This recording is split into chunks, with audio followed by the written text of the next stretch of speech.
Саламатсыздарбы, кутмандуу күнүңүздөр менен. Биз бүгүн Аксы районуна караштуу Үч Коргон айыл өкмөтүндөгү Кум айылында турабыз. Өзүңүздөр көрүп тургандай эле, бул жактагы кереметтүү сүрөттөрдү Бегимгүл Жолдошбекова тарткан.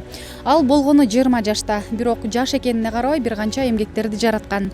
Сүрөт тартуудагы кыйынчылыктар жана андагы өзгөчөлүктөр боюнча бүгүн Бегимгүл менен кеп курабыз.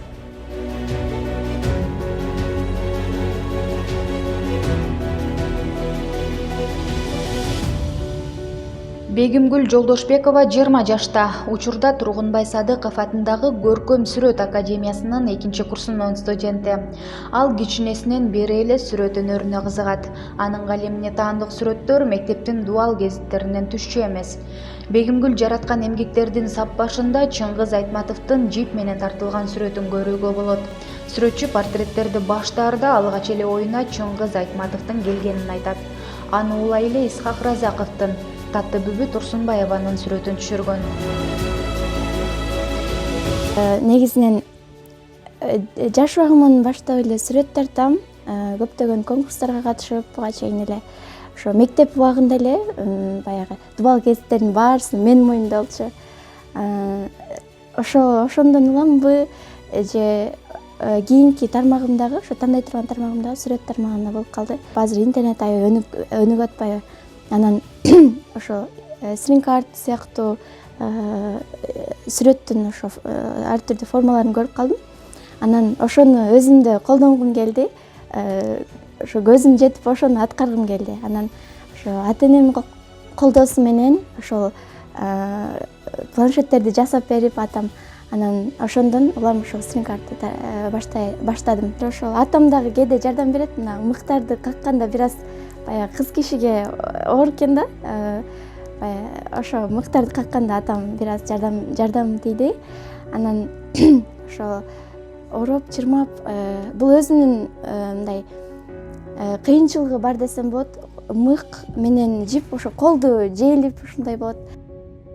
Бегимгүл чыгармачылыкка ынак өстү дейт анын чоң энеси. Өнөрүнүн арты менен атасына үйдү музей кылып берем деген сөзү бар.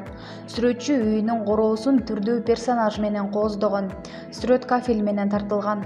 Улам түстүү кафелдерди талкалап, аны түстөрүнө ыңгайлуу жайгаштырган. Сүрөтчү бул жумуш кыз киши үчүн оор экенин жашырган жок. Мында атасынын жардамы чоң. Өтө бардык нерсеге жакын, бардык нерсени билгиси келген кыз эле да. Ушундай кыз.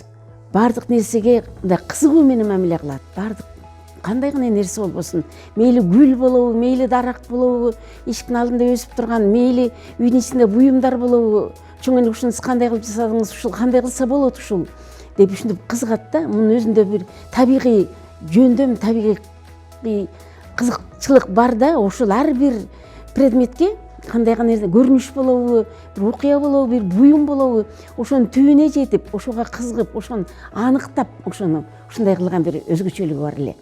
Бегимгүл ар бир сүрөттү жаратууда тарта турган персонаждарына кылдат көңүл коюп, маанисин терең түшүнүүгө аракет кылат. Сырткы короосуна тарткан сүрөттү агайлары менен кеңешип, макулдашып алып анан тарткан. Андагы боз үй жана аккан суу кыргыздын байыркы бейпил жашоосун элестетсе, Илбирстин көрүнүшү кыргыз бул жаныбардын тукуму деген маанини берет. Мен эң көлөмдүү эмгектерим бири ушул заборлор болуп эсептелет. Мозаиканын негизи өзгөчөлүгү бар. Анткени мозаиканын жакындан такыр көрүнбөйт. Анан алыстан караганда ошо жакшылап бири-бирине уланыш көрүнөт. Биринчи ушул азыркы өзүм түзгөн ошо кыргыз жерин эң көп кетти десем болот да. Биринчи өзүм эме кылганда аябай коркуп, ушундай сезимдер болгондо, болбой калсам эмне болот депчи. Анан ошон үчүн да көп убакыт кетип калды десем болот. 1,5 ай, 2 ай убактым кетип калды. Анан калгандарын да кичине батыраак кыла баштадым. Калгандары ошол 2 айдын ичинде бүтүп калды. Бегимгүл чыгармачылыгын ата-энеси дайыма колдоп турарын айтат жана бул үчүн аларга чексиз ыраазы экендигин билдирет. Себеби ата-эненин колдоосу баланы дайыма шыктандырып, алдыга сүрөп тураарына ишенет. Анын келечекте жакындарынын ишенимин актаган чоң сүрөтчү болом деген изги тилеги бар.